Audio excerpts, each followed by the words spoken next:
एक कथा का कार्यक्रम चल रहा है, कथा का, और उसमें एक संत खुद को जो कहते हैं, हालांकि संत वो होता है जिसकी ना जाति होती ना धर्म होता है, जिसका अपना कुछ नहीं होता, सब कुछ दुनिया के लिए होता है, मानवता के लिए होता है। एक संत खुद को कहने वाले व्यक्ति ने कहा कि मेरठ में आके ऐसा लग रहा है जैसे मिनी पाकिस्तान में आ गए हो। कहां गए हो? कहां गए हो? कहां गए हो? आप ये समझिए, पहले तो उनको दिखता नहीं है, ये वो खुद कहते हैं। वो कहते हैं कि बचपन से मैं, मेरी आंखें नहीं थी। दूसरी तरफ वो मेरठ में आके जो किसानों की धरती है, 1857 की क्रांति की धरती, कोतवाल धन सिंह गुर्जर की धरती है, माता दीन वाल्मीकि जी की धरती है, जहां से पहला गदर शुरू हुआ, उस धरती पे आके कहते हैं कि मिनी पाकिस्तान दिखाई देता। आप महसूस करके देखो कि जो ये खुद कहते हो कि मुझे दिखता नहीं है, मेरी आंखें नहीं है, और सनातन के हिसाब से उन्होंने पूर्व जन्म में कितने गलत कर्म किए होंगे कि कुदरत ने उनको आंखें ही नहीं दी, उनसे देखने का अधिकार भी छीन लिया। इस बात को हमें समझना चाहिए। ये मैं नहीं कहता भाइयों, ये मैं नहीं कहता, आप पढ़ लो और उनके भाषण सुन लो। वो कहते हैं क्या लेके आए थे और क्या लेके जाओगे। वो कहते हैं सब कुछ ही रह जाना, जैसे कर्म करोगे वैसा ही अगले जन्म में मिलेगा। बताओ, यही कहते हैं ना? तो आप सोचो उन्होंने कैसे बुरे कर्म किए होंगे, कितने बड़े बड़े अपराध किए होंगे उस अपराधी ने, कि कुदरत ने उनको आंखें नहीं दी, आंखों के अधिकार से भी छीन लिया। और ऐसे आंखों जिन्होंने इतने बड़े अपराध किए, उन लोगों से भी आज जनता को ज्ञान लेना पड़ रहा है। ये बहुत चिंता का विषय है। आज सुबह ही मैंने असंवैधानिक क्रीमी लेयर जो ओबीसी समाज पे लागू की गई, उसके विरोध में माननीय प्रधानमंत्री जी को पत्र जन सम्मेलन के जरिए कि जब भारतीय संविधान ये कहता है कि जाति धर्म के आधार पर किसी के साथ भेदभाव नहीं किया जा सकता, कोई किसी का शोषण नहीं कर सकता है, तो आज भी देश में आदिवासियों पे, दलितों पे, पिछड़ों पे, सिखों पे, जैनों पे, बौद्धिस्टों पे और बहुसंख्यक रूप से जिनके ऊपर ये किताब लिखी गई, जंग आजादी और मुसलमान, इन मुसलमान भाइयों पर जो अत्याचार हो रहा है, ये सरकारें रोकने में कामयाब क्यों नहीं हो रही? इसका जवाब भी हम मांगने के लिए प्रभु जन सम्मेलन कर रहे हैं। सुबह जब आप उठते हो, अखबार पढ़ा करो, टीवी देखा करो, आजकल फोन में सब कुछ आता है। अभी राज्यपाल ने मुझे बताया कि यही जसपुर में एक क्रिश्चियन समाज की हमारी 12 साल की बेटी को दरिंदों ने नोच करके सामूहिक दुष्कर्म करके उसकी हत्या करने का काम कर दिया। ऐसी जानकारी मुझे दी गई। जब राज्यपाल ने मुझे बताया तो मुझसे कहा, भैया मैं वहां जाना चाहता हूं उस परिवार की मदद करने के लिए, और क्या मैं वहां जा सकता हूं? क्या पार्टी मेरी मदद करेगी? तो मैंने इनसे कहा कि आपको जरूर जाना चाहिए।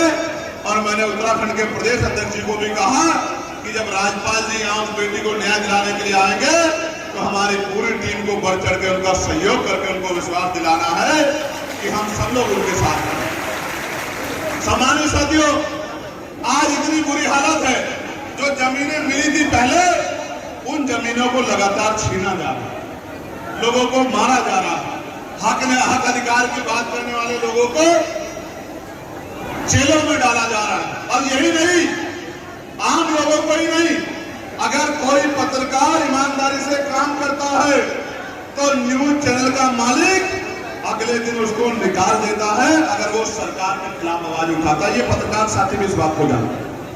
आज देश में पत्रकारिता का भी गला घोटा जा रहा है। तो आप यहां भी देख सकते हैं कि बड़े बड़े मेन स्ट्रीम के मीडिया से ज्यादा आज नौजवानों ने, पढ़े लिखे लोगों ने अपने हाथ में माइक उठा लिया है और वो माइक उठा के गांव की खाटी पत्रकारिता, जिले शहरों की पत्रकारिता करने का काम कर रहे हैं। और जो काम मुख्य पत्रकार मीडिया नहीं कर पा रही है, उस काम को भी करने का काम करें। मैं तो कई बार देखता हूं कि जिन विषय को मैं उठाता हूं और ग्रामीण पत्रकार उस विषय को दिखाने का काम करते हैं, बाद में बड़े बड़े चैनल्स भी वहीं से वीडियो उठा के उस खबर को चलाने का काम करते हैं। मैं पुनः मीडिया के, ग्रामीण क्षेत्रों के मीडिया के भाइयों का बहुत बहुत धन्यवाद करता हूं कि उन्होंने पत्रकारिता के स्वरूप को बदल के रख दिया।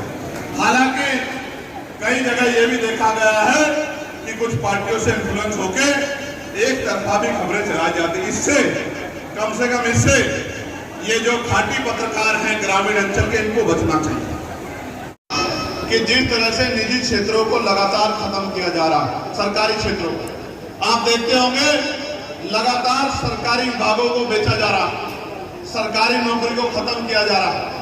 इसलिए मैं बिल लेके आया था पार्लियामेंट में कि प्राइवेट सेक्टर यानी कि निजी क्षेत्रों में भी SC, ST, OBC के लोगों को आरक्षण का लाभ मिलना चाहिए।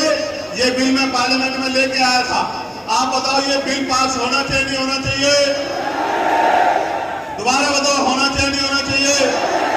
बहुत अच्छी बात। इन 50 लोगों को जिनको मौत के घाट उतारने का काम किया गया है, मैं आपकी जानकारी के लिए बताना चाहता हूं, इनमें 50 के 50 में ना ही कोई विधायक के परिवार से है, ना ही कोई सांसद के परिवार से है, ना ही कोई DM के परिवार से है, ना ही SSP के परिवार से है, ना SDM के परिवार से है, ना ADM के परिवार से है, ना CO के परिवार से है, ना तहसीलदार, कानूगो, पटवारी, सेक्रेटरी, SHO, CO के परिवार से। सब कौन लोग हैं? गरीब, किसान, मजदूर। और निकलते क्यों हैं? अपने पशुओं के लिए चारा लाने, स्कूल जाने के लिए, अस्पताल जाने के लिए, रोजगार के लिए, खेती के लिए। एक तरफ किसानों पे कुदरत की मार है, कैसे हजारों बीघे जमीन तेज पानी के बहाव से कट गई, कुदरत की मार, न जमीन बची न फसल। फिर लंबे समय से छुट्टा पशुओं ने, आवारा पशुओं ने किसानों की फसल को बर्बाद करने का काम किया। उसके बाद जो कुछ थोड़ा बहुत खेत में हुआ है, अब ये गुलदार की वजह से किसान खेत में नहीं जा पा रहा। और बहुत बड़े पैमाने में मेरे क्षेत्र में गरीब लोग दूध बेच के अपना घर चलाते हैं। किसान खेत में नहीं जा पा रहा है तो वो पशु पालने वाले लोग, किसान मजदूर भी अपने खेत पे नहीं जा पा रहे। ये सोच रहे हैं कि जान को कैसे खराब करें, अपनी जान को कैसे जोखिम में डालें। मैंने देखा 8 साल के एक बच्चे को, 8 साल का एक बच्चा जिसको गुलदार ने गला पकड़ के और उसके जीवन को समाप्त कर दिया, मार दिया। अगले दिन एक और जगह पे गुलदार के ने 9 साल के एक बच्चे को मार दिया। उससे अगले दिन एक और जगह पे एक गुलदार ने एक मां को मार दिया उसकी बच्ची के सामने। मुझसे रहा नहीं गया, मैंने कहा अब इसके खिलाफ मजबूत आंदोलन होगा। तो हमने 15 तारीख को जिलाधिकारी कार्यालय पे हजारों की संख्या में धरना किया तो अधिकारी नींद से जागे, तमाम तरह के नए प्रयास किए गए। फिर रात को हमने कहा कि जहां गरीब लोग रह रहे हैं हम भी उन्हीं के बीच में रहेंगे, क्योंकि अगर हमें कोई पंजा लगेगा किसी गुलदार का तो पूरी केंद्र और राज्य सरकार को जवाब देना पड़ेगा जनता के सामने। इसलिए किसी और की जान को जोखिम में नहीं डालेंगे।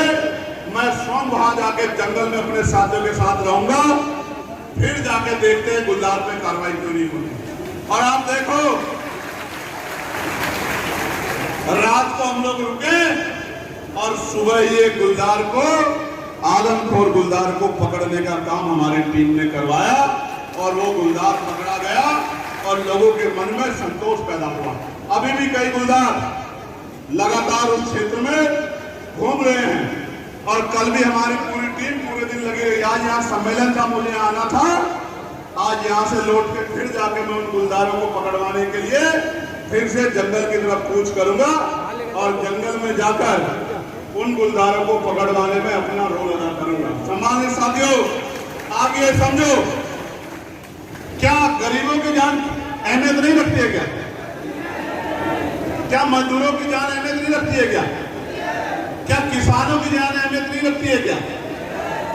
देश का बहुत बड़ा हिस्सा ग्रामीण क्षेत्रों में निवास करता है और उनकी जान के साथ इतना बड़ा खिलवाड़ हो रहा है और ये सरकार कान में तेल डाल के बैठी है। इनको गरीबों के खून से ये रंगी गई दीवारें नहीं दिखाई दे रही है, इसलिए मुझे मैदान में उतरना पड़ा। और मैं आपको विश्वास दिलाता हूं कि जो बचे हुए गुलदार हैं उनको पकड़वाने के लिए भी हम लोग जी तोड़ मेहनत करने का काम करेंगे और उन गुलदारों को पकड़वाने का काम करेंगे। उसको आंदोलन करके सवाल खड़ा करके उसको वापस कराने का काम इसलिए किया कि ग्रामीण क्षेत्रों के सरकारी स्कूलों में गरीबों के बच्चे पढ़ते हैं, किसान मजदूरों के बच्चे पढ़ते हैं।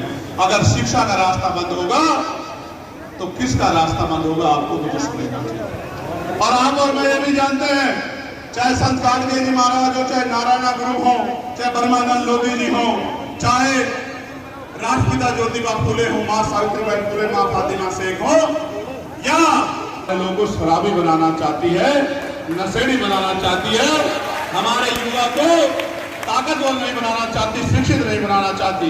सम्मानित साथियों, क्या मैंने आज तक या बीमार में आजाद समाज पार्टी ने अपने काम में कमी छोड़ी? कहीं अगर आपको जरूरत पड़ी हो, आप पे जुल्म हुआ हो, आपका हाथ छोड़ा,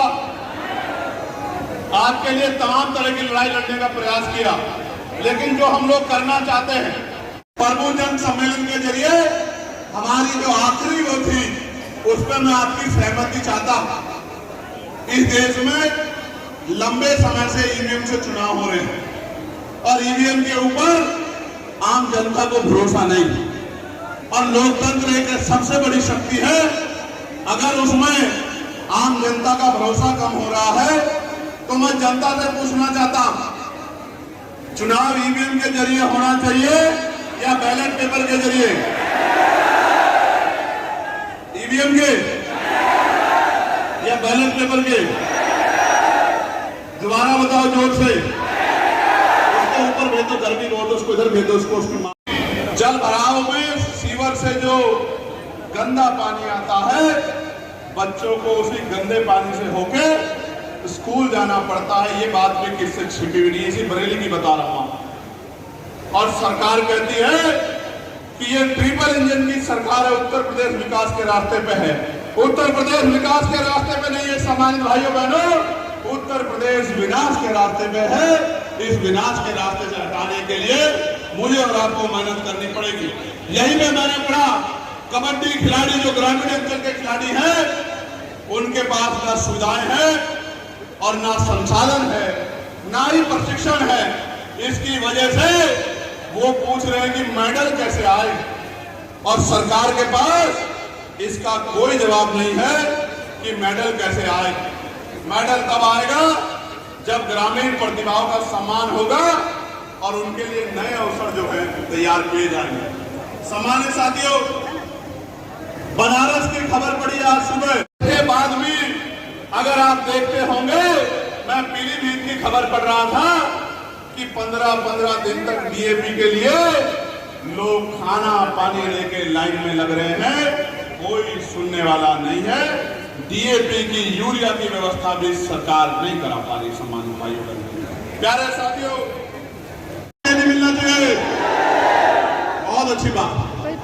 कई बार मैंने देखा है 24-24, 48-48 घंटे पुलिस के भाइयों को ड्यूटी करनी पड़ती है, बहुत परेशानी उठानी पड़ती है, इसलिए छुट्टी के लिए कई कई जगह पेश होना पड़ता है। इसलिए पुलिस एक्ट में बदलाव का समय आ गया।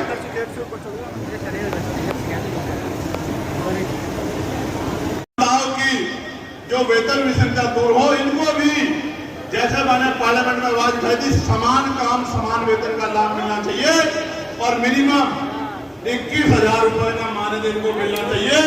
ऐसी मांग को भी लगातार मैं पार्लियामेंट में उठाता रहा हूं और सड़कों पर भी उठाता रहा।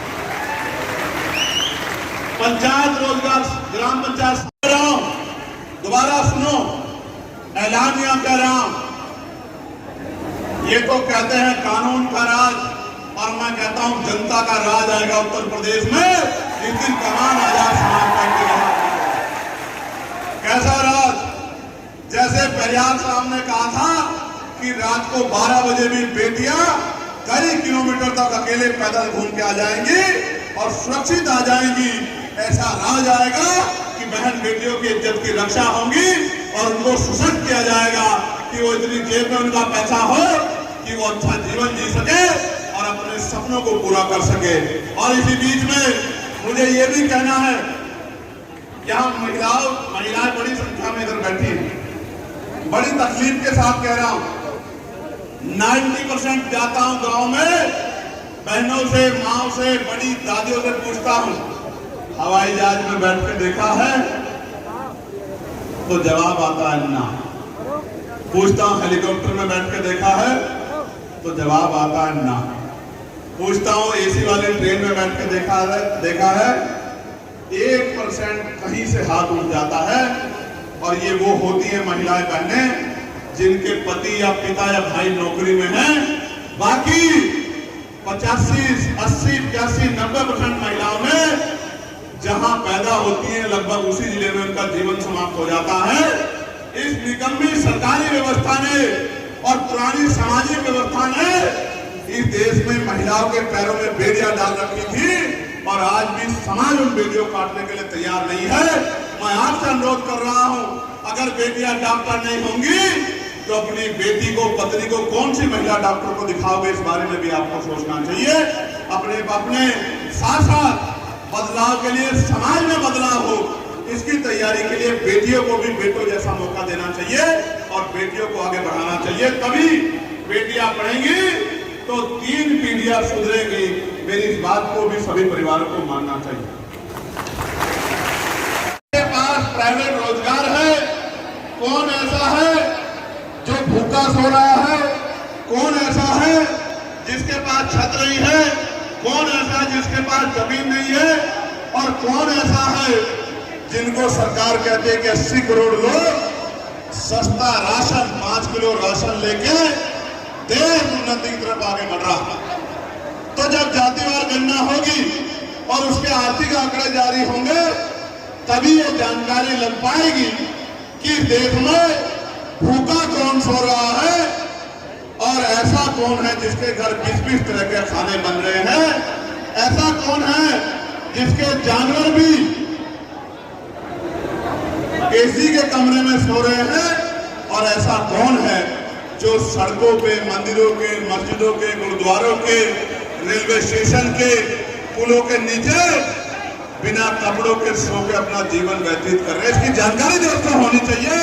देश ये मांग कर रहा है, समय आ गया है कि धन धरती राजपाट में बंटवारा होना चाहिए और उसके लिए जातिवार जनगणना सबसे पहला कदम है। सामान्य साथियों, क्या आप चाहते हैं जातिवार गणना हो? और आप ये भी चाहते हैं कि जातिवार गणना होकर उसके आर्थिक आंकड़े जारी हो? प्यारे साथियों, मैं बात को बीच में रोकते हुए दोनों तरफ जो उत्साही नौजवान खड़े इनसे आग्रह करूंगा, मानने वाले लोग हैं, आप ये बताओ, क्या पिछड़े वर्ग के लोगों को जिनकी जनसंख्या 1931 में 52% थी, क्या 52% आरक्षण मिलना चाहिए, नहीं मिलना चाहिए? दोनों हाथ खोल के बताओ जोर से। बहुत शानदार बात। और संविधान पे जिस तरह का खतरा मंडरा रहा, हालांकि एक बहुत इंपॉर्टेंट बात आपको समझनी है कि आज हम लोग सुरक्षित हैं तो वो भारतीय संविधान की वजह से है, क्योंकि संविधान हर नागरिक को स्वाभिमान, सम्मान से जीवन जीने की इजाजत देता है, उसके अधिकारों का संरक्षण करता है। ये संविधान ही है जिसकी वजह से मेरे जैसे प्राइमरी स्कूल के हेडमास्टर का बेटा आज लोकसभा का देश की सबसे बड़ी पंचायत का मेंबर है और उस पंचायत में खड़े होकर आपके हितों के लिए लगातार संघर्ष कर रहा है। प्यारे साथियों, मिलना चाहिए, बहुत अच्छी बात। कई बार मैंने देखा है 24, 48 घंटे पुलिस के भाइयों को ड्यूटी करनी पड़ती है, बहुत परेशानी उठानी पड़ती है, इसलिए छुट्टी के लिए कई जगह पेश होना पड़ता है। इसलिए पुलिस एक्ट में बदलाव का समय आ गया।